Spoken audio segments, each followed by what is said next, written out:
الشعر أنغاما وأوزانا سبحانك الله وأودع القلب أفراحا وأحزانا سبحانك الله من علم الشعر أنغاما وأوزانا سبحانك الله وأودع القلب أفراحا وأحزانا سبحانك الله وعلم الحب Bismillahirrahmanirrahim.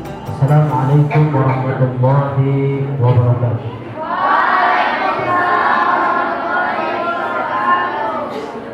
Alhamdulillah rabbil alamin wa bihi nasta'inu ala umuri dunya waddin wassalatu wassalamu ala sayyidil mursalin sayyidina wa maulana Muhammadin wa ala alihi wa ashabihi al-mujahidin al-tahirin al-tayyibin. Amma ba'd. Asatid al-mukarramun al-talibat al-mahbubat al-azizat, as'alakumullahu hayatakum jami'an. Fi hadhihi al-lahadhat at-tayyibah nawaddu an nufidakum ilman bi anna hadha al-mabhath min ahammi al-mabahith al-aqidiyah. فانتهازا للفرصة الشامخة في هذه الليلة المباركة نتحدث نحن عن النقطة المهمة عن إحدى الفرق الإسلامية الضالة المنحرفة ألا وهي الشيعة. فتسهيلا لنا جميعا نتحدث باللغة الوطنية إن شاء الله. ما هي الشيعة؟ Syiah secara etimologi atau lughawiyah artinya pengikut atau pendukung. Wa istilahiyah orang-orang yang mendukung Sayyidina Ali radhiyallahu anhu secara khusus. Siapa saja yang mengatakan bahwa Ali lebih utama daripada Abu Bakar wa Umar khasatan fahuwa syi'iyun. Man syaya'a Aliya ala wajhil khusus fahuwa syi'iyun. Kalau ketemu dengan orang mengatakan bahwa Abu Bakar derajatnya di bawah Ali, Umar di bawah Ali, dalil ala annahu syi'iyun.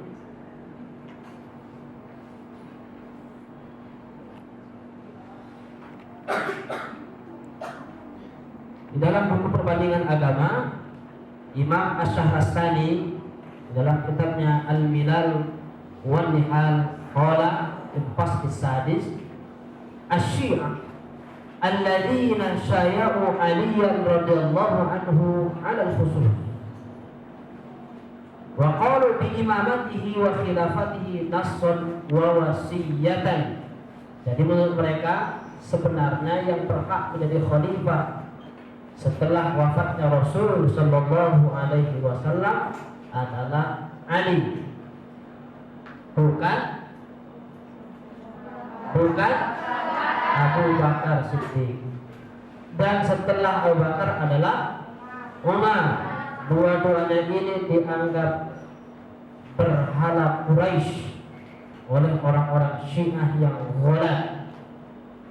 Imma jaliyan wadihan bayinan wa imma khafiyan. Wa taqulu anna al-imamata la takhruj min auladihi. Di sini kita tahu bahwa Syiah itu kayak Yahudi.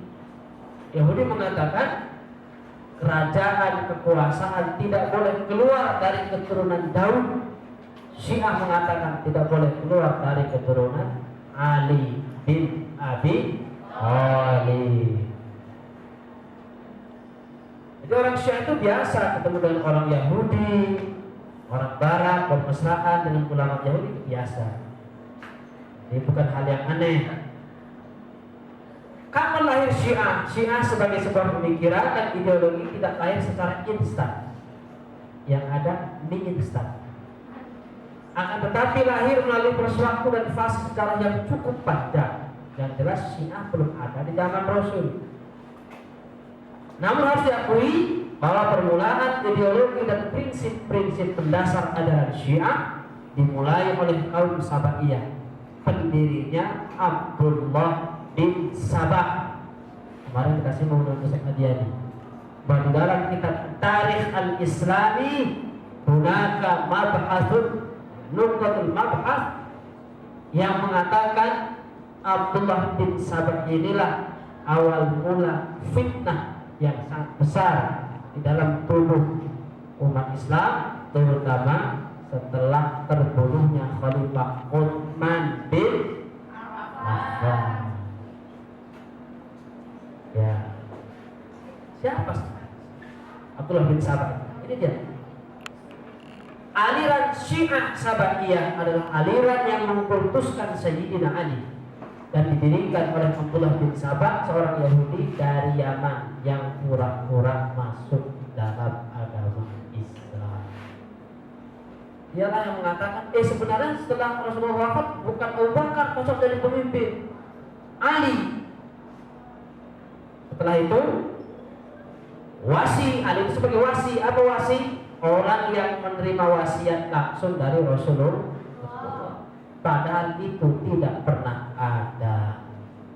Bahkan akhirnya mereka mencela Abu Bakar Siddiq, Umar dan Utsman dan para sahabat yang lain, dan meyakini adanya raj'ah.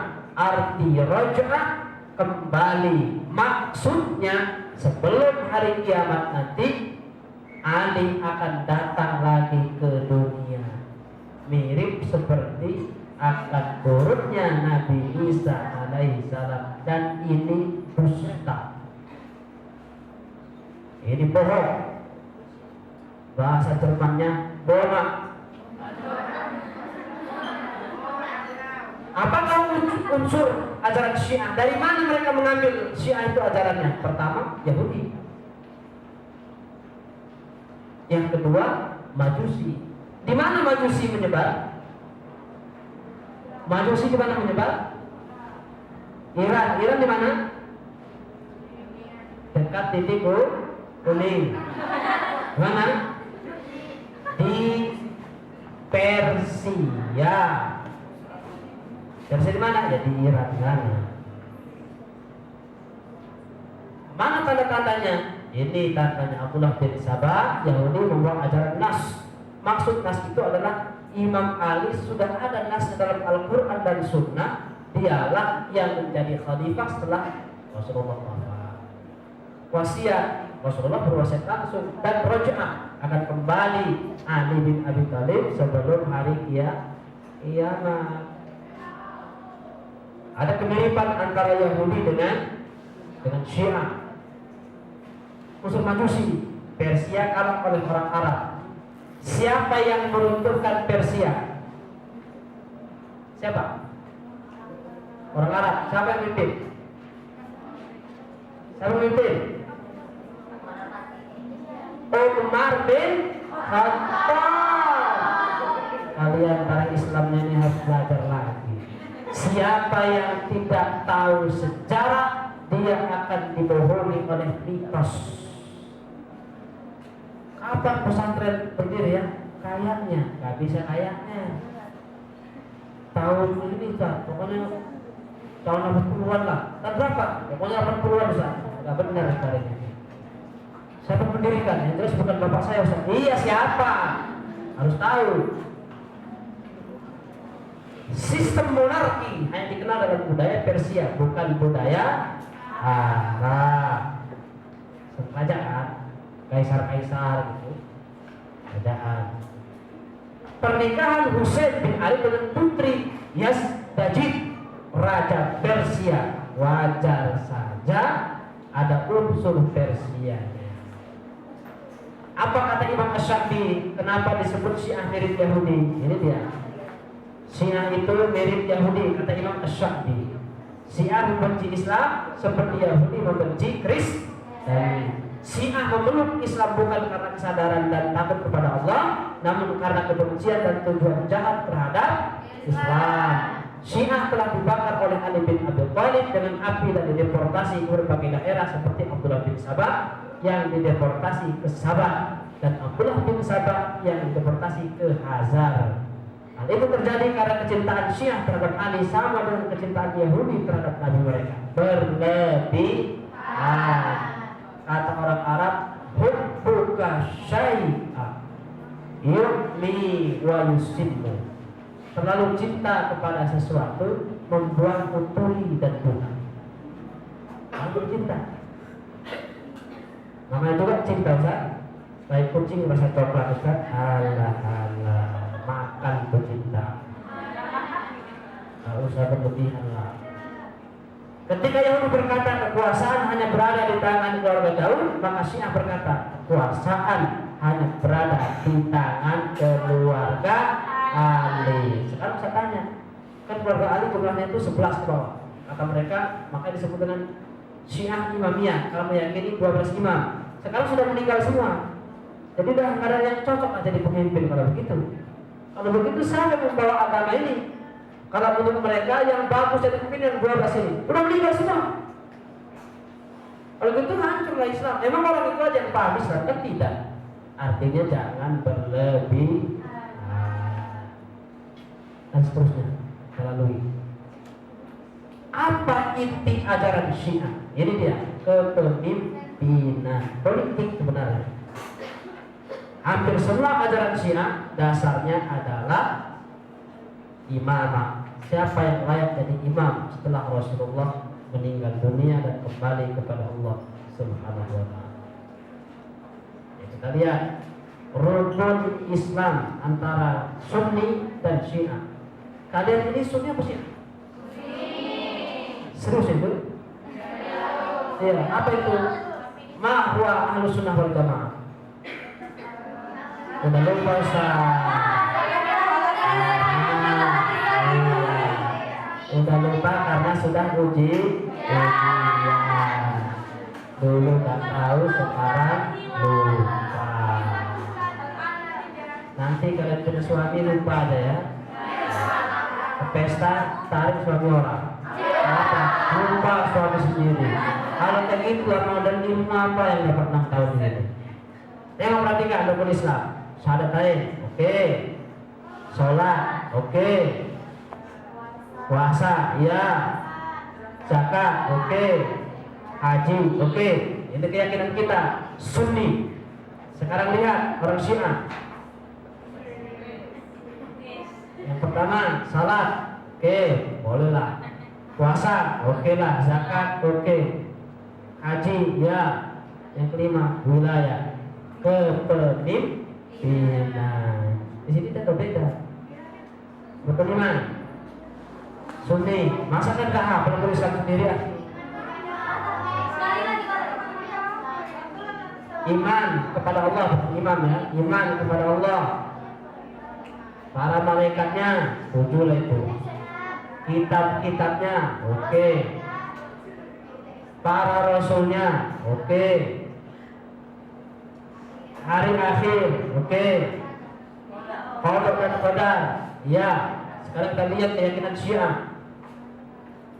Pertama, tauhid. Agak aneh nih. Walaupun kan ada masalah sebenarnya. Nubuah. Itu bukan rukun iman. Nubuah kenabian kepada nabi-nabi. Yang ketiga, imamah. Udah mulai golak ya. Itu bukan rukun iman ini. Itu masalah ijtihad. Rukun iman pula. Al-adlu, keadilan. Itu bukan rukun iman. Al-ma'ad, hari akhirat, bolehlah, itu percaya pada hari akhir. Bukan ada perbedaannya. Mereka cuma 5. Rukun imannya cuma 5. Kita rukun iman kita ada 6. Syahadat, lihat. Asyhadu an la ilaha illallah wa anna Muhammadar Rasulullah. Kita lihat Syiah. Asyhadu an la ilaha illallah wa anna Muhammadan Rasulullah, dan bersaksi bahwa imam-imam yang 12 adalah para pemimpin yang wajib ditaati. Slow aja, itu bisa ditanya. Nah, kalau mau betul saya baca, ya kita keluar dari sini jam 1 lah. Kalau tahan nggak apa-apa, saya tahan. Sekarang lihat di mana letak kesesatan Syiah. Perhatikan. Menurut Syiah, Al-Quran yang ada tidak asli. Ini. Al-qaul fi ta'lifil Quran wa ma dzakara qaumun min az-ziyadati fihi wal nuqsan. Jadi Quran ditambahi oleh para sahabat dan dikurangi. Di antara yang dikuranginya nama Ali enggak disebutkan. Emang nama Abu Bakar disebutkan? Enggak. Nama Umar disebutkan? Enggak. Kok nama Ali mau disebutkan pula? Ahlu surga yang pertama kali disebut oleh Rasulullah Abu Bakar. Siapa Abu Bakar? Ya, siapa dia?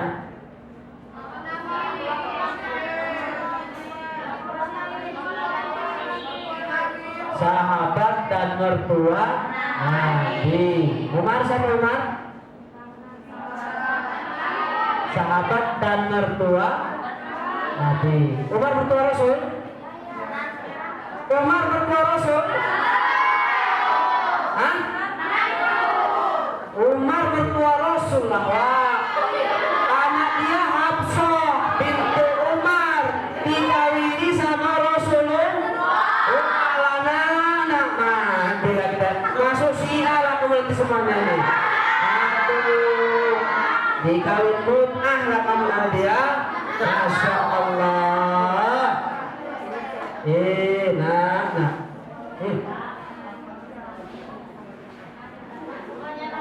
Bihadal bab mutawatiratun maknan.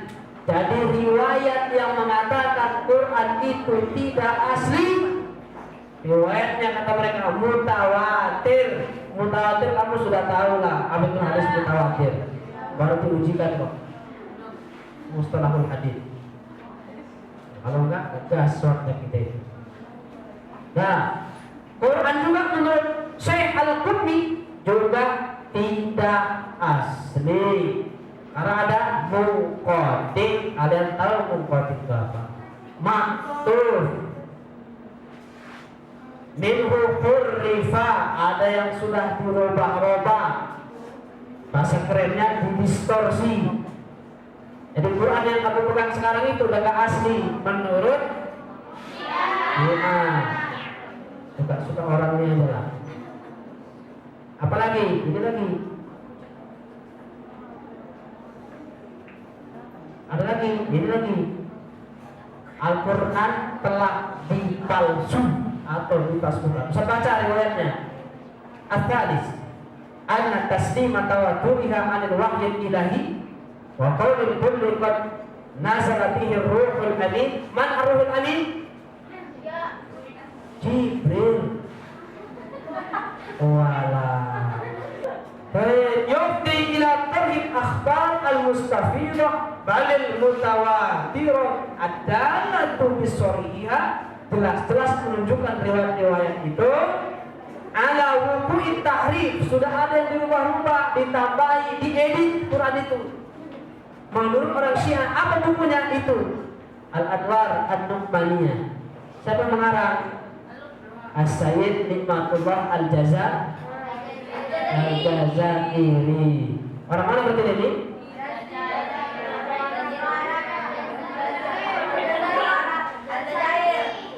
Al-Jazair. Dan seterusnya.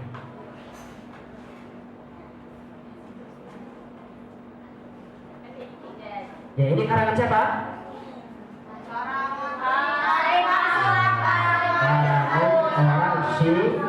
Orang Syiah.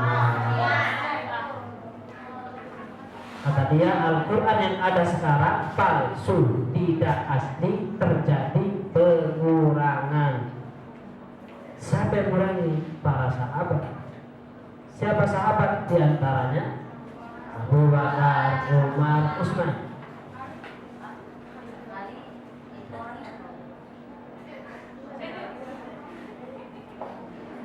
Ini ulama Sunni. Imam Nawawi Al-Badkhani. Siapa dia?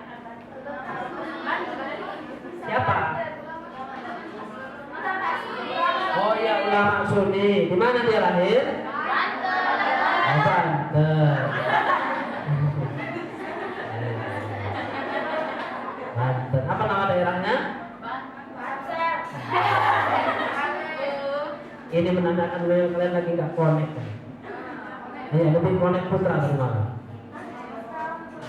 Panas sekali. Kalau pikir saya nggak capek ya bertahun-tahun ini. Tinggal 1 jamnya sama bisa. Boleh mana, boleh ini. Nanti tanya nggak tahu. Siapa aku susah? Tiap hari sholat cuma 3 waktu. Ya bagus Syiah aja. Ini punya Imam siapa? Al-Hafidz Abu Amr Ad-Darimi Al-Maliki. Tengok, Ustaz bacakan. Kalau kamu belum masih remang-remang, maka yang sedih mawar, Ustaz bacakan teksnya. Wa man radda harfan min kitabillahi ta'ala ba'da ilmihi bihi aw ja'adahu aw radda syai'an min qawli Rasulillah ba'da an sa'a indahu wa khalafa inadan fahuwa. Barang siapa meyakini satu huruf saja bukan bagian dari Al-Quran yang ada sekarang, maka dia sudah kafir. Ustaz, berarti orang Syiah kafir? Kafir dia. Kafir. Betul-betul kafir. Kafir tidak?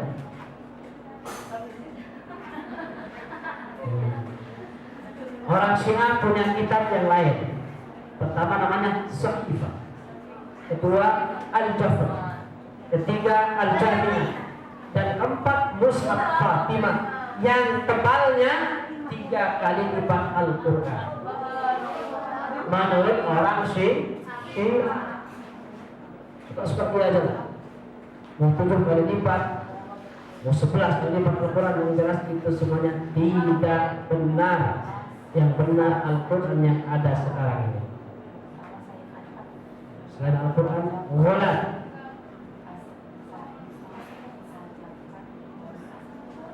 Apa coba? Coba sendirilah. Kalau yang mau nanti mau tamat datang ke rumah Pak Prestis. Kopi.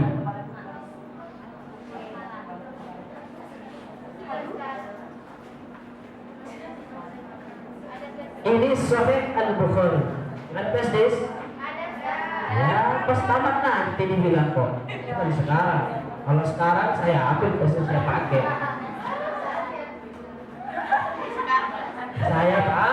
Saya pakai. Riwayat Imam Bukhari nomor hadis 2945. Hadatsana Ahmad bin Yunus qala hadatsana Zuhair laisa Mubarak ya. Qala hadatsana Mutarrif anna Amiran hadatsahum an Abi Juhaifah qala qultu li Ali bin Abi Thalib, hal indakum syai'un minal wahyi illa ma fi kitabillah? Qala la.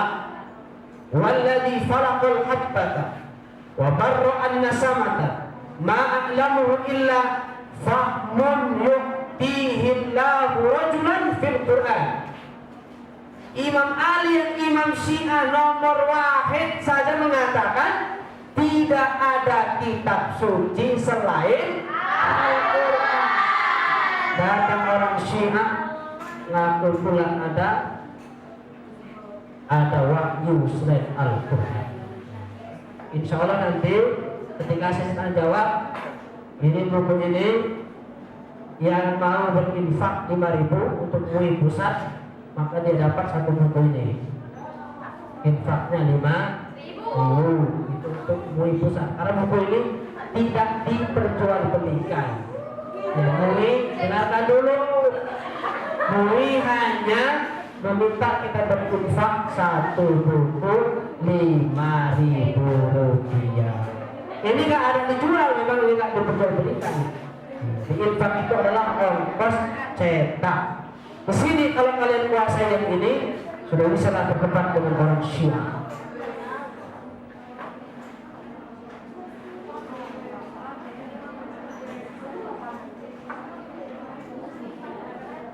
Ya, kembali konsentrasi. Look at here. Tengok dulu sini. Ini yang depan pula serius. Kalau yang belakang nggak serius biasanya ngobrol. Kan? Pegang jendela, buka jendela, bagus. Memang lagi. Perhatikan, yang depan aja belum tentu paham yang perhatikan, apalagi nggak perhatikan. Perhatikan ini penting. Nanti kalau sudah ketemu Syiah, kalian dikawin kontrak, baru kalian ingat peristiwa malam ini. Betul, saya bilang ini serius ini. Ini betul. Jadi kamu pikir saya bersama ini main-main? Enggak, ini serius. Makanya main-main. Yang main-main ilmunya main-main. Nanti kamu dimain-mainkan sama orang Syiah. Bukan doa ini. Bukan doa, karena doa Ustaz bisa makbul kepada muridnya. Betul. Saya doakan kamu harus sukses, biasanya enggak. Diaminkan kan? Nah itu dia. Iya, biar diaminkan dia. Baik, Muhammad Baqir Al-Majlisi. Kalau Muhammad Baqir Fayyad di rumah saya. Nah, ini Muhammad Baqir Al-Majlisi. Di dalam bukunya Biharul Anwar. Kalian tahu Biharul Anwar ini satu jilidnya 800 halaman. Dan dia mengarang bukunya dalam 110 jilid. Semuanya bohong isinya. 110 jilid bohong. Kalau nggak percaya, membacalah sampai balik-balik 110 jilid.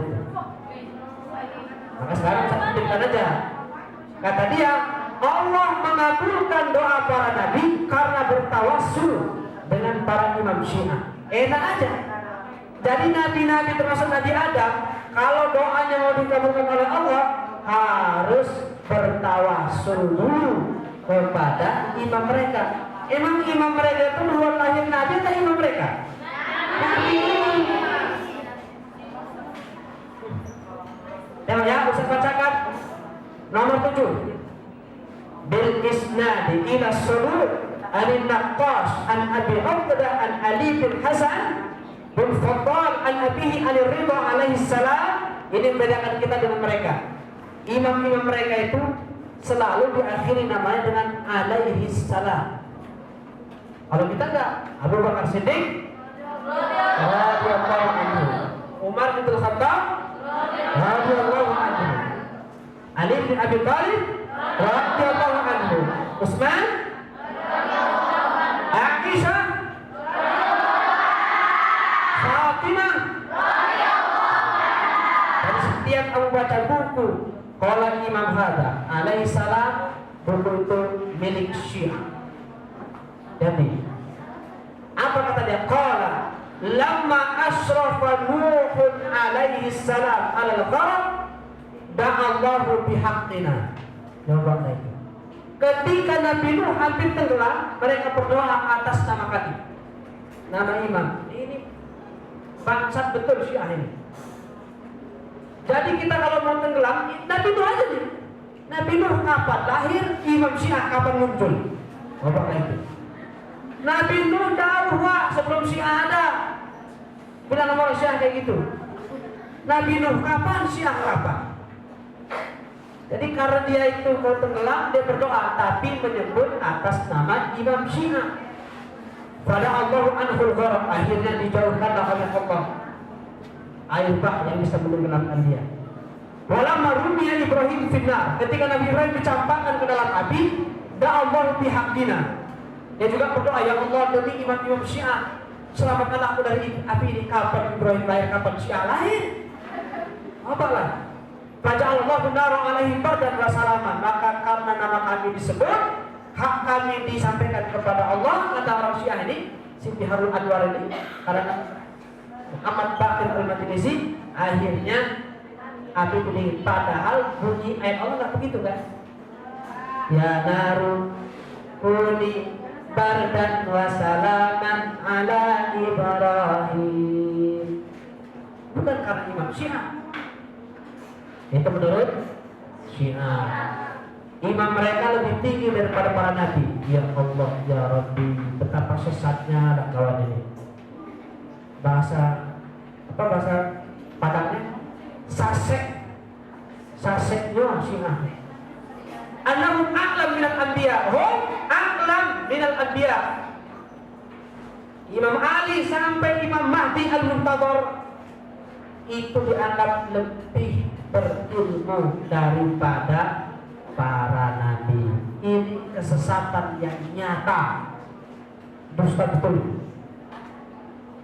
Masih lagi, ini kata Imam Khomeini dalam bukunya Al-Hukumat Al-Islamiyah. Dia bilang, inna lil imami maqaman mahmuda wa darajatan samiyatan wa khilafatan takwiniyatan takhdu'u li wilayatiha wa saytaratiha jami'u dharrati hadzal qaul wa inna min daruriyati madhhabina anna li a'immatina maqaman lam yablughu malakun muqarrab. Imam kami punya kedudukan yang malaikat terdekat kepada Allah pun tidak sampai kepada derajat itu. Berarti dia lebih mulia daripada malaikat. Dolal, hada dolalun mubin. Wala nabiyyun mursal, nabi yang diutus oleh Allah pun tidak sampai derajat kemuliaan imam kami. Berarti lebih hebat imam daripada malaikat. Coba sesatnya. Begini pun masih ada pendukungnya, Ustaz. Ada. Iblis saja sesat ada pendukungnya. Ini gambar Imam Khomeini. Kayak saya bang. Masya Allah. Mungkin saja begitu. Orang dia biasa menghujat kebenaran dia begitu.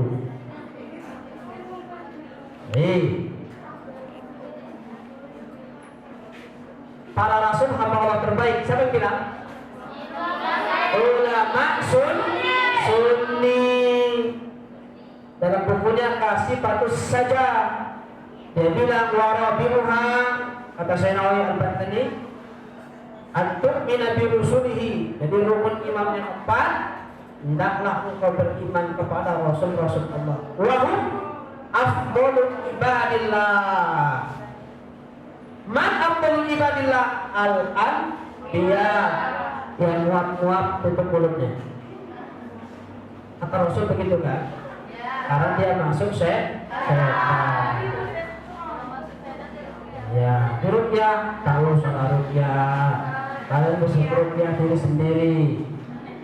Ya, Allamah Sa'duddin At-Tazani dalam buku Syarah Al-Aqaid An-Nasafiyah dia bilang, wala yablughu al-waliyyu darajatal anbiya. Para wali Allah, orang-orang yang bertakwa kata Allah dalam Al-Quran, tidak akan sampai kepada derajat para nabi, apalagi wali murid, wali santri.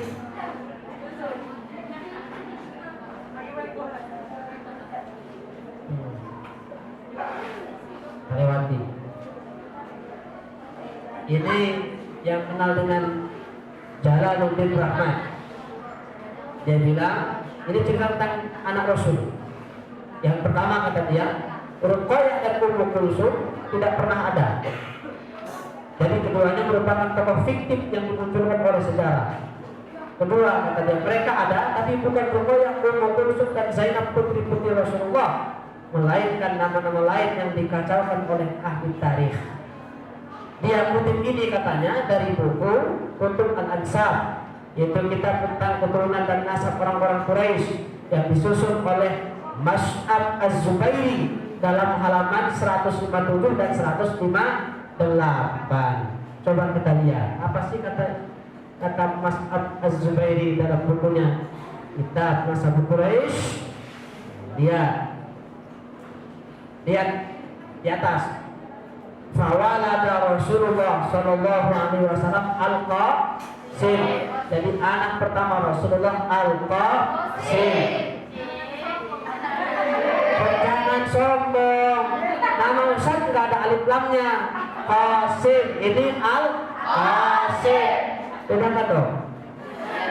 Wa huwa akbar waladihi, anak tertua paling sulung. Anak Rasulullah adalah Al-Qasim. Summa Zainab. Summa Abdullah. Apa lengkap Abdullah? Apa julukannya? At-Tahir dan At-Tayyib. Oh, bilang kejepit gepeng gitu. Maka tamat dari ustazah lagi ceramah dan nanya, ustazah apa julukan Abdullah Rasul? Aduh apa ya, pernah sih dengar dulu Ustaz Qasim, malam apa tuh ya, malam Kamis kayaknya, tapi ustazah lupa. Summa ummatun summa summa ruqay ya, berarti Fatimah, Ummu Kulsum, Ruqayyah, Zainab, empat-empatnya anak Rasulullah. Datang Wak Jalaluddin Rahmat dari Ijabi, Ikatan Jamaah Ahli Bait Indonesia, pertolongan Syiah. Ahli Bait saat ini sebenarnya itu Ahli Bait itu sebenarnya propaganda saja itu, padahal dia itu Syiah Rafidhah. Belum hakada al-awwal fal-awwal, begitulah betul kata dia. Summa mata Abdullah, meninggallah Abdullah. Summa waladat lahu Maria bintu Syam'un bin Ibrahim. Kemudian istri Rasul yang dikasih Muqawqis, penguasa Alexandria atau Iskandaria, lahirlah anaknya. Siapa namanya? Naam. Wahia al-Qibtiyah alati adaha ila Rasulullah sallallahu alaihi wasallam al-Muqawqis sahibul Iskandariyati wa ahda ma'ah ukhtaha Sirin. Rasulullah dikasih dua budak sebagai hadiah oleh al-Muqawqis dari Mesir. Yang dinikahi oleh Rasulullah adalah Maria al-Qibtiyah. Kalau begitu Jalaluddin Rahmat berdusta atau tidak? Berdusta.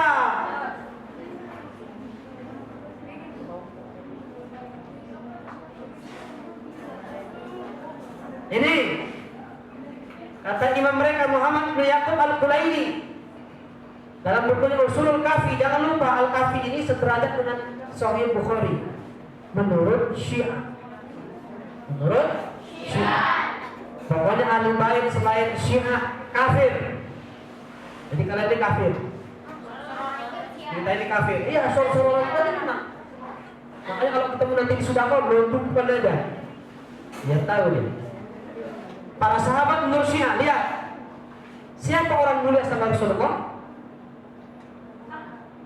Orang mulia setelah Rasulullah siapa? Para sahabat. Ya. Lihat, dengarkan, perhatikan. Ini kata orang ulama Syiah. Dia bilang tempat yang paling mulia, waktu yang paling afdal, keadaan yang paling oke dan paling layak untuk melaknat para sahabat adalah di tempat buang air kecil. Jadi kalau masuk kamar mandi laknatlah para sahabat. Itu waktu yang sangat oke, tempat yang paling utama, keadaan yang paling tepat untuk melaknat para sahabat. Ustaz bacakan doanya. Allahumma la'an Umar, ya Allah laknatlah Umar. Summa Abu Bakar, kemudian Abu Bakar, wa Umar dan Umar. Summa Utsman wa Umar, kemudian Utsman dan Umar. Summa Muawiyah wa Umar, summa Yazid wa Umar, summa Musyad wa Umar, summa Abu Sa'id wa Umar, summa Syamr wa Umar, summa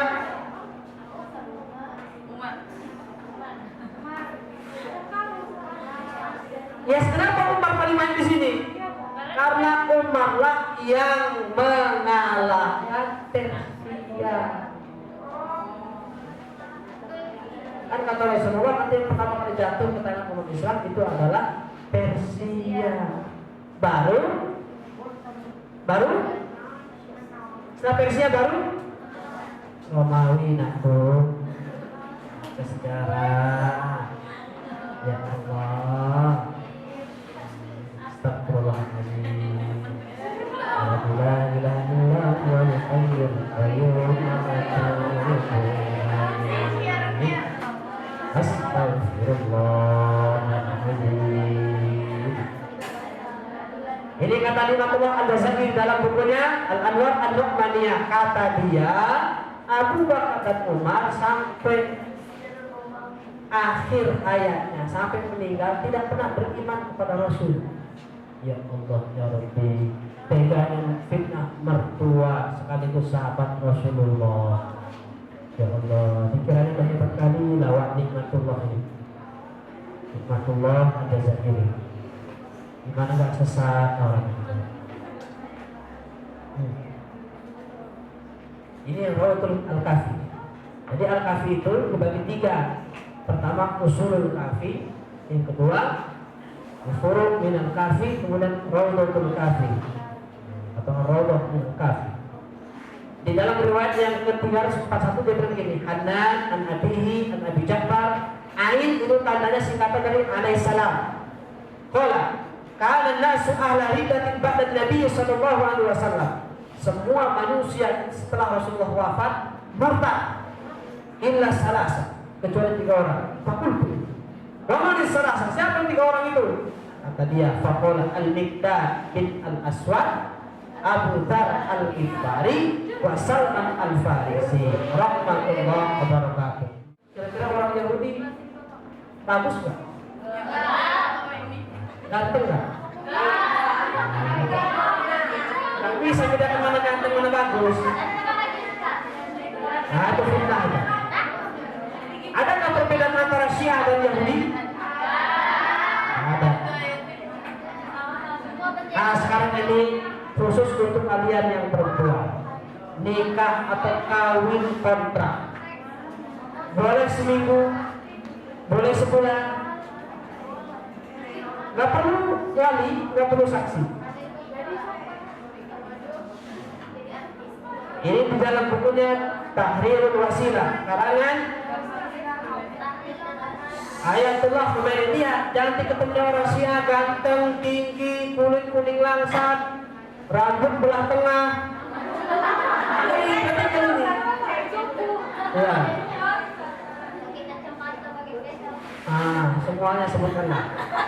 Masalah ke-18, ya juzu at-tamattu bizaniyah. Boleh kawin mut'ah dengan penzina. Nah kan? Harus connected,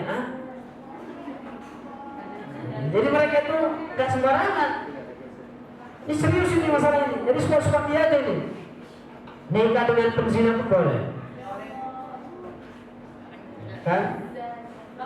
Laukanat minal awahir, WTS, pelacur, boleh. Wal mahsurat di zina, yang sangat terkenal kita berbuat zina, boleh. Wa in fa'ala falyumattitha minal fujur. Iya. Perempuan jahat pun boleh kawin kontrak. Perlu baik-baik. Syekh Al-Mufid fi Risalatul Mut'ah, tulisan ringkas tentang mut'ah. Kata dia, apakah perlu ditanyakah orang yang mau kita mut'ah itu udah punya suami atau belum? Dia masa iddah atau enggak? Lagi haid atau enggak? Kata dia, nggak perlu tanya. Mut'ah terus. Memang kurang ajar. Ya. Itu biasa karena menurut para imam itu oke. Bahkan ada riwayat yang Ustaz baca bahwa kentut para imam Syiah wanginya seperti minyak kasturi. Jangan salah, itu kentutnya.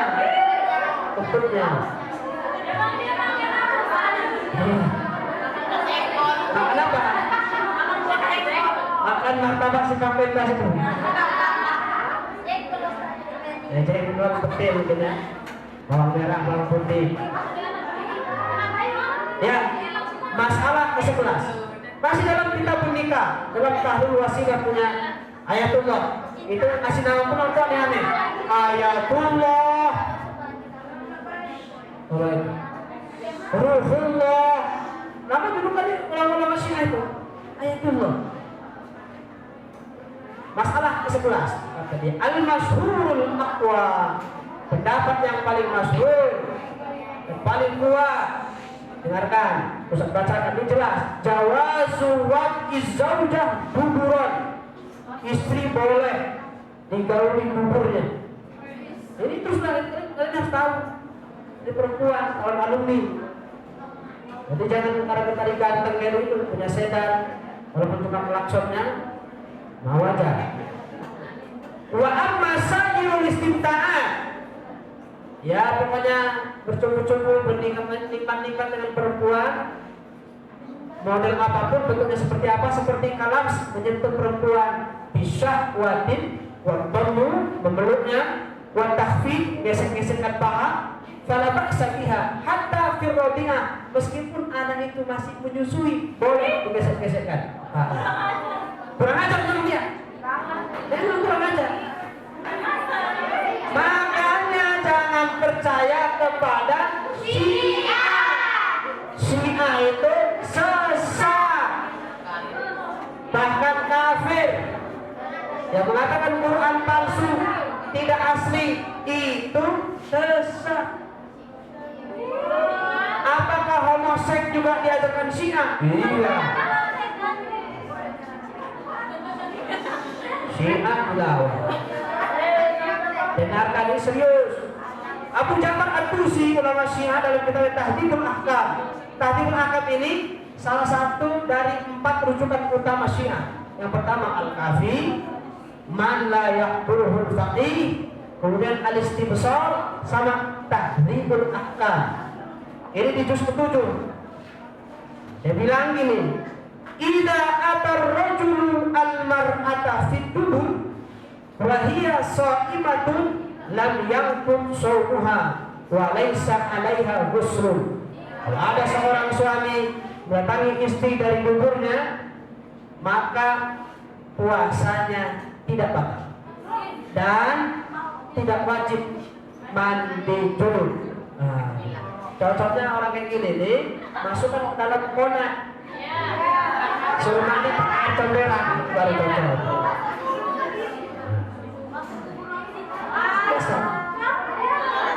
Ini peringatan Asyura 10 Muharram, memperingati perbunuhan Imam Husain. Ini ajaran sesat.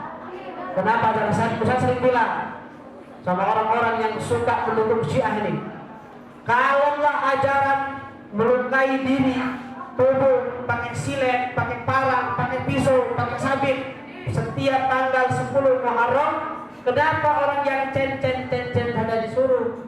Kenapa anak buah saja disuruh? Mana ustaz orang itu? Mana ayatullahnya? Mana ruhullahnya? Mana kiai-kiai Syiah itu? Turun kasih contoh begini nih. Gak ada. Ada. Orang itu tenang-tenang aja di kamar menyaksikan rakyatnya begitu. Umatnya luka-luka begitu. Dan itu setiap tahun.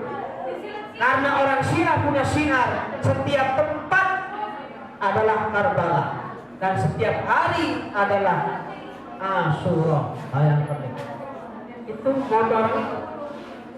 Kalau motor kita kan lain berilmu luas, pikiran bebas, beramal ikhlas, itu semuanya. Itu motor kita. Kalau motor mereka, setiap tempat adalah Karbala dan setiap hari adalah Asyura. Bayangkan itu. Jadi kalau Syiah berkuasa di Payakumbuh ini, maka Payakumbuh bisa jadi Karbala untuk memperingati terbunuhnya Imam Husain. Ya, sampai di sini dulu. Ada yang mau bertanya, silakan. Saya minta 2 orang untuk siapa yang mau memiliki buku ini, silakan. Infaknya untuk MUI 5.000. Ya nggak suka masuk tangan. Ya mau saja. Bahkan di kampus-kampus Syiah ini sudah menyebar beberapa kampus. Di antaranya kampus-kampus yang Islam. UIN, termasuk di UIN Sumatera Utara sini itu ada juga Syiah. Bahkan alumni mereka, alumni UIN itu sudah ada sebagai ketua yayasan Islam Abu Thalib. Bahkan disinyalir alumni kita tahun 2013 ke 2012 ada yang gabung di grup yang laki-laki. Nah, ini perlu Ustadz cross check lagi, verifikasi apakah ada sekedar nulis-nulis artikel di kelompok Syiah Yayasan Islam Abu Thalib atau mereka sudah jadi pengurus. Kalau sudah jadi pengurus, itu perlu cepat ditarik, perlu cepat disadarkan. Tapi khusus pernyataan dari presiden kita yang mengatakan Syiah itu tidak benar, tidak ada. Ya, tahu presiden kita kan?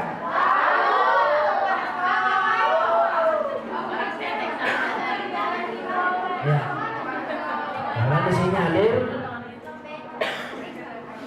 di antara yang mendukung beliau jadi presiden adalah orang Syiah. Tapi gerakan-gerakan dalam bentuk seminar-seminar yang menolak Syiah khususnya di Indonesia itu tiap hari makin meluas. Maka di antara pesantren yang mengadakan pembekalan tentang Syiah itu pesantren Ar-Raudhatul Hasanah ini, khusus tahun ini. Kenapa? Mengingat bahayanya itu. Betul yang dibilang Syekh tadi itu. Kalau Kristen ketahuan bahwa mana-mana mujabah sudah ketahuan, gampangnya salib itu sudah ketahuan. Tapi kalau orang Syiah ini ngakunya Islam, ngakunya sholatnya sama, hajinya sama, zakatnya sama, meskipun sholatnya berbeda, bilang sholat Jumat gak wajib, tiap hari 3 waktu terus, zuhur asar dijamak terus, asar maghrib isya jamak terus, boleh. Ini penting.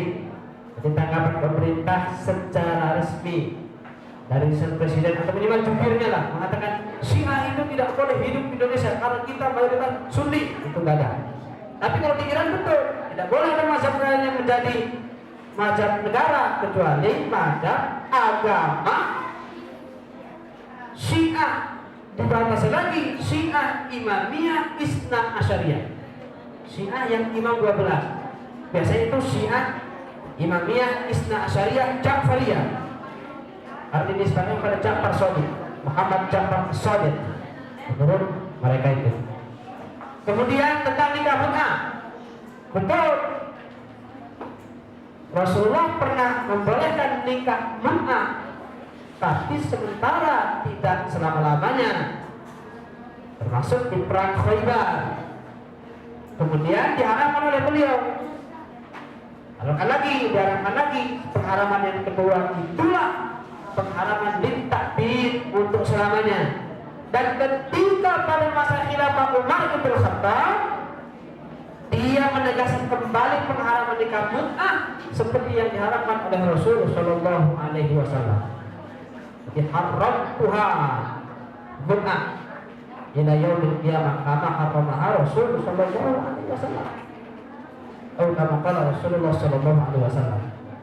Dalilnya sangat banyak. Sahih Bukhari ada, Sahih Muslim ada pengharaman itu.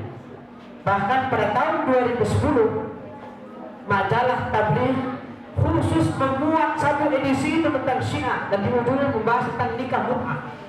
Ujungnya, jadi hadisnya lengkap. Yang mau ngopi boleh datang ke rumah, kopilah tentang nikah mut'ah itu. Karena nikah mut'ah korbannya adalah perempuan. Korbannya adalah perempuan. Ustaz pengen cerita. Jadi Ustaz ketika diskusi Syiah di kantor Kembang Insani Press Medan, yang Ustaz Azwir, dia cerita bahwa ada seorang anak muda kawin mut'ah. Kawin mut'ah itu untuk mencari perempuannya, kata beliau itu digelapkan satu kamar, perempuan banyak, kita pilih. Jadi laki-laki ini memberikan cincin lah kepada perempuan yang mut'ahnya malam itu. Begitu bangun pagi-pagi lagi sarapan sama adiknya, cincin yang dikasih tadi malam dicari adiknya. Berarti yang dia ajak berzina tadi malam itu adalah adik kandungnya. Menurut berita dan cerita dari beliau, itu dia belum berani shock betul. Dia belum berani mengatakan bahwa cincin itu adalah cincin dia dikasih ke adiknya. Bayangkan seorang abang, seorang kakak berzina dengan adiknya karena mau kawin mut'ah. Sejak itu dia keluar dari Syiah. Tapi dia belum berani mengatakan bahwa cincin itu adalah cincin dikasih. Yang kedua adalah cerita juga anak mut'ah juga, karena gelap kampung, udah cari perempuan asal pegang aja, asal nikmati saja. Kan murna itu kan menikmati seks ada itu, zina itu. Rupanya pas pagi-pagi, ya dia ingin bukti kata siapa sih perempuan yang tadi malam aku murna itu. Wah, rupanya dia jalan perempuan ini, diikuti sampai ke lorong rumahnya, sampai masuk rumahnya. Rupanya ibu kandungnya. Bayangkanlah itu.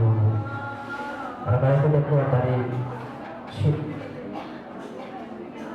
Jadi saya secara pribadi tidak menjamin kalian kuat di luar sana. Jadi perhatikan betul. Salah satu bentuk kan sering kalau Ustaz masuk kelas, kadang-kadang ngasih selingan sama kalian sering Ustaz bilang. Salah satu kelemahan perempuan itu adalah pantang dipuji. Cantik kali ada ini, terbang ke langit ketujuh, malah akhir seolah-olah nak mijak lantai. Dan sering juga saya bilang, kalau laki-laki berzina dengan seorang perempuan tak kelihatan bekasnya. Tapi kalau perempuan jadi korban zina kelihatan. Yang paling parah adalah kalian hamil, mengandung. Itu paling parah. Ustaz, kami kuat. Gak usah sok kuat lah. Ya, kalau nggak minum mil kuat, gak usah sok kuat lah. Akidah ini mil kuatnya, bentengi dulu. Jangan sembarangan. Kalau kami kan sudah belajar tauhid 6 tahun di pesantren, ya. Alumni Ustaz 6 tahun di pesantren, mantan keamanan putri, itu saja Rami kenal. Susanti Sepiring. Nah, pulang dia ke Tanah Karo, pacaran dengan sopir mobil orang Kristen, jatuh cintrong, kawin di gereja. Bayangkan. Dulu sama dari santriwati, dia bilang babi itu haram, haram, haram, mansur, fathah, haram. Begitu kalian orang Kristen, jadi doma, marfu, harum, harum, harum, babi harum, macam-macam gitu. Kenapa? Karena suaminya orang Kristen. 2 tahun yang lalu kan ada juga alumni kita dari Batam. Di sini stres, sering dimarahi sama pengasuhan. Begitu ke Batam, kenalan sama laki-laki Kristen pula. SMS sama Ustaz, masuk ke Facebook, kata dia, saya tidak pernah dapat perhatian dari pengasuhan, asik dimarahi saja. Begitu ke Batam Ustaz, saya kenal dengan seorang laki-laki, perhatian banget. Ustaz, saya mau bertanya, bagaimanakah salah satu trik kaum Syiah ini, trik dan zahir Ustaz, yang bisa terlihat oleh mata, cara mereka mencari pengikutnya, cara mereka bagaimana cara mereka mencari pengikut dari kaum kita ini agar bisa mengikuti aliran mereka. Dan Ustaz, sudah berapa persenkah kalau bisa diperkirakan dari kaum Islam sudah mengikuti Syiah ini Ustaz? Dan pertanyaan selanjutnya, salah satu rukun Islam Syiah itu kan Ustaz, itu ada haji. Apakah haji mereka juga ke Ka'bah Ustaz, tanah suci? Apakah mereka juga mengikuti syarat wajib haji Ustaz? Mungkin hanya ini. Wabillahi taufiq wal hidayah. Wassalamualaikum warahmatullahi wabarakatuh. Nggak terlalu nangkap semuanya ya. Jadi yang pertama adalah bagaimana cara Syiah merekrut orang supaya bisa masuk ke dalam Syiah. Memang mereka ini bagus caranya. Bagus caranya. Pertama adalah biasa mereka ceritakan tentang Rasul Shallallahu Alaihi Wasallam, kematian beliau. Nanti masuk perdebatan para sahabat, bukan perdebatan sebenarnya, musyawarah para sahabat siapa yang akan menggantikan Rasulullah. Nanti ceritakan, tengoklah para sahabat yang besar-besar itu sibuk memikirkan siapa yang menggantikan Rasulullah, sementara seorang sahabat yang paling mulia, Imam Ali bin Abi Thalib, mengurusi jenazah Rasul. Bayangkan, lebih mulia Ali, dia sibuk memperhatikan bagaimana jenazah Rasul telah belum dikuburkan, yang lain sibuk mengurusi kepemimpinan. Berarti ini gila hormat, ini gila jabatan ini sahabat ini. Jadi orang yang nggak ngerti, iya juga. Satu. Yang kedua, mereka akan ceritakan juga tentang kisah Karbala. Bagaimana Imam Husain diserang sama pasukan Yazid bin Muawiyah, dia dibunuh. Bahkan ada yang mengatakan dipenggal lehernya, kemudian kepalanya digotong-gotong, sampai ada yang mengatakan ini mungkin mitos ini. mengatakan jadikan bola. Sekarang kemudian kepala Imam Husain itu ada di Masjid Husain yang ada di Mesir. Seperti itu. Jadi bayangkan, kata dia, cucu Rasulullah sama keturunan Bani Umayyah dibunuh seperti itu. Berarti Muawiyah sampai Yazid bin Muawiyah sampai Daulah Umayyah tidak benar. Kenapa berani mereka membunuh cucu Rasul? Jangan lupa di dalam sejarah Islam dituliskan bahwa yang menyuruh Imam Husain bin Ali bin Abi Thalib untuk datang ke Kufah adalah Syiah di Kufah. Tapi begitu dia datang bersama pasukannya supaya dibaiat menjadi khalifah, mereka nggak datang. Seolah-olah mereka menyerahkan Imam Husain untuk dibunuh kepada pasukan Yazid bin Muawiyah. Jadi yang tragis seperti ini dia ceritakan supaya dia terharu. Bahkan kalau ada orang Syiah yang pandai bercerita, yang mendengarnya bisa menangis loh. Iya, ketika ya Allah, Rasulullah dibunuh. Tega itu keturunan Muawiyah, bangsat dia. Padahal Muawiyah, saudarinya Ummu Habibah adalah istri Rasul, jangan salah. Dan salah satu ahli surga ya Muawiyah bin Abi Sufyan. Tapi apakah dia benar? Oh, kalau dia perang dengan Ali bin Abi Thalib, Muawiyah oleh orang Sunni pun dianggap keliru. Salah dia. Tapi tidak sampai dikafirkan, dimurtadkan, enggak. Sunni itu objektif. Muawiyah ketika berantem dengan Ali, padahal dia juga maksudnya bagus, karena Muawiyah menuntut kepada khalifah yang sah Ali bin Abi Thalib untuk mengusut siapa sebenarnya yang membunuh Utsman. Itu yang dimintanya.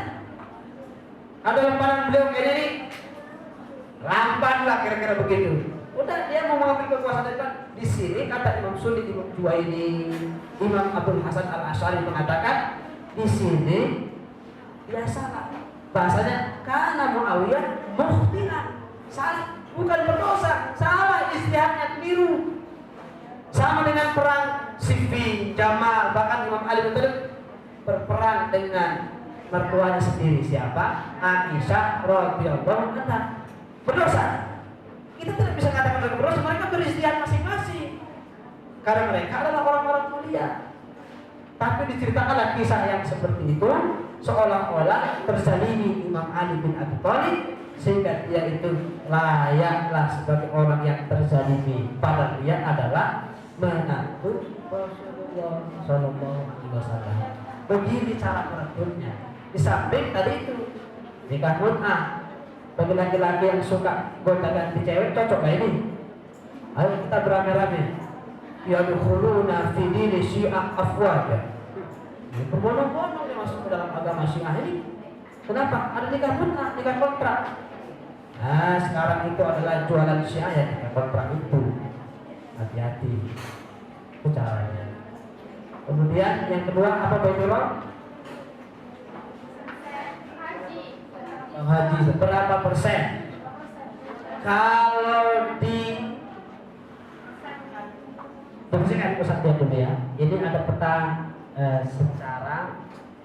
secara persentase. Di Iran berapa persen sih mereka, nanti baru kita ke Indonesia. Di Iran berapa persen sih mereka pengaruh Syiahnya? Jadi kita mau lihat dulu. Ini Profesor Dr. Kamaluddin Nurdin Marjun. Pantang disebut. Langsung komen. Itulah yang menjadikan kamu susah ngafal tutu. Biar kamu tahu ya, yang susah kamu ngafal pelajaran itu penyebabnya salah satunya. Masih ngafal nama orang aja. Pelajaran tidak apa-apa. Memanglah kalian ini. Ya dengarkan. Nih, Iran jumlah ini 70 juta Syiah, penduduknya 75 juta. 5 juta itu Sunni, Majusi, Yahudi, Kristen. Itu 5 juta campur ya. Jadi Sunni di sana minoritas. Pakistan 33 juta Syiah, penduduknya 180 juta. Berarti di sana minoritas. India 30 juta Syiah, penduduknya 1 juta orang, 1.210 miliar. Karena India termasuk penduduk terpadat. Di samping ada RCC Cina. Irak 17 juta, penduduknya 30 juta, berarti hampir setengah itu, lewat plus setengah. Karena sekarang Irak itu akan disyiahkan orang Irak tentunya, lewat ISIS termasuk, bukan isunya luar biasa. Afghanistan 6 juta Syiah, penduduknya 25 juta. Azerbaijan 5 juta Syiah, penduduknya 9 juta, berarti mayor. Indonesia 5 juta Syiah, penduduknya 250 juta, berarti 245 juta itu Sunni. Di samping kemudian sudah ada yang Kristen lah, penduduknya juga penduduknya ya. Ada Yahudi juga sebenarnya ya. Indonesia ya, negara kamu lah itu. Lebanon 1, juta Syiah, penduduknya 3,6 juta. Rusia 1, juta Syiah, penduduknya 140 juta. Kemudian Arab Saudi 1,5 juta Syiah, penduduknya 29 juta. Info dari ustaz-ustaz kita yang lagi kuliah di Madinah, bahkan ada ritual Syiah di pekuburan Baqi. Ritual Syiah di pekuburan Baqi. Apa itu Baqi? Iya, nama pekuburan namanya Baqi. Cuman dia dijaga oleh aparat supaya tidak anarkis. Kemudian betul-betul ada, ya Husain, ya Husain, ya Husain, itu berarti dah Syiah. Baik. Kemudian Uzbekistan 1,4 juta Syiah, penduduknya 20 juta. Kuwait 400.000 Syiah, penduduknya 3,5 juta. Bahrain 400.000 Syiah, penduduknya 1,3 juta. Malaysia 300.000 Syiah, penduduknya 29 juta. Turkmenistan 185.000 Syiah, penduduknya 5 juta. Ya, Kirgistan 117.000 Syiah, penduduknya 9 juta. Itu di buku Fact tuh. Fakta, buku tentang fakta dunia begini. Itu presentasinya. Jadi kalau di Indonesia ya tadi itu 5 juta. Dikit pun karena mereka diam-diam, ini kita nggak tahu itu Syiah. Karena mereka punya konsep takiyah, ini kepada mulai dereng-dereng. Jadi jangan mendangdut gitu ya. Ya, itu tentang sekarang. Ini sedikit. Ini di Malaysia. Malaysia coba itu fatwa haramnya luar biasa. Iya. Jadi mufti-muftinya tegas. Sabah tahun 96 bilang Syiah haram. Sarawak tahun 96 bilang haram. Pahang 2011 fatwa haram Syiah. Udah. Terengganu 97 bilang haram Syiah. Kelantan 96 haram Syiah. Kedah 97 haram Syiah. Perlis 2012 haram Syiah. Waduh itu terbiasa itu. Penang 2012 itu. Selangor 68 apa itu. Kuala Lumpur sudah 97. Negeri 9 98. Malaka 97. Itu luar biasa. Jadi mereka sudah satu suara untuk menolak Syiah. Medan dia manja, gubernurnya dia manja, wali kotanya dia manja, mulinya ya setakor. Wali kota? Yang jelas saya calon wali santri, jelas tuh. Wali kota biarlah yang mau aja. Nah, itulah ya. Satu lagi tentang haji. Kemarin juga ada yang nanya, Putra, ya haji mereka masih bisa masuk ke Mekah? Masih bisa, karena paspornya paspor Muslim. Kalau sudah ngaku Islam, masuk ke haji. Meskipun ada isu-isu, terutama di internet, bahwa mereka nanti katanya mau naik hajinya ke Najaf. Najaf itu di Irak. Ya, mereka sudah buat Ka'bah sendiri. Najaf. Jadi mungkin buat juga Ka'bah nanti di Aman gitu kan. Ya, jadi ya capek-capek ke Mekah buat Ka'bah sendiri. Itu haji. Masih haji. Masih haji. Ustaz ketika naik haji tahun 2006 ketemu orang Iran. Oh, haji juga ya. Haji.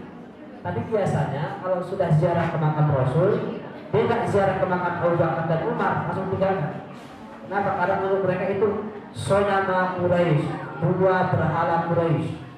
Sebenarnya orang Sunni sudah hampir mengalahkan orang Syiah di Irak. Tiba-tiba masuk ISIS. Sama dengan para mujahidin Sunni yang ada di Syria sekarang ini, sebenarnya sudah hampir mengalahkan orang Syiah. Syiah Nusairiyah termasuk presiden Syria Bashar al-Assad itu Syiah Nusairiyah. Hampir dikalahkan sama mujahidin. Datang ISIS. Jadi yang melemahkan para pejuang kita itu maksudnya ISIS. Siapa ISIS?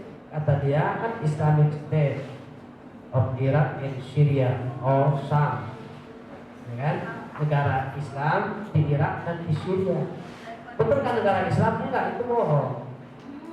Jadi ISIS itu adalah buatan intelijen Mossad Yahudi, kemudian Amerika. Ada Syiahnya, kemungkinan Syiah mendonteng di situ. Diboncengilah yang namanya ISIS itu. Dulu juga Ustaz hampir tertipu ISIS. Kayak sama santri, bagus Ustaz ISIS. Ini jangan malu saya sampaikan ini. Kita perlu hati-hati. Jangan mudah-mudahan ketika dia bilang ini daulah Islam belum tentu. Karena kalau daulah Islamnya ngapain dia bunuh orang? Bunuh orang, merampas, perkosa, apa namanya, menguasai bank, penjara. Saya bilang sama santri mana itu, saya nggak peduli mau ISIS, mau sosis, kalau dia bela Islam, dukung. Rupanya sudah baca-baca tentang ISIS, dia punya buatan orang asing. Jadi kemungkinan Syiah itu juga ditumpang sama. Yang kedua adalah tentang Surah Al-Azhar. Tadi kalau kita lihat cerita sedikit tentang Daulah Fatimiyah, itu kan disebarkan Afrika 200 tahun mereka berkuasa sampai ke Mesir. Jangan lupa sebelum Salahuddin Al-Ayyubi membebaskan negara-negara Islam sampai ke Mesir, itu Masjid Al-Azhar itu dulu itu dikuasai oleh Syiah. Maka di seberang Masjid Al-Azhar ada Masjid Al-Husayn.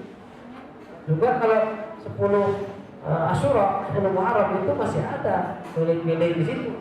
Orang Syiah pakai apa namanya baju hitam yang perempuan itu seperti itu. Jadi masih ada.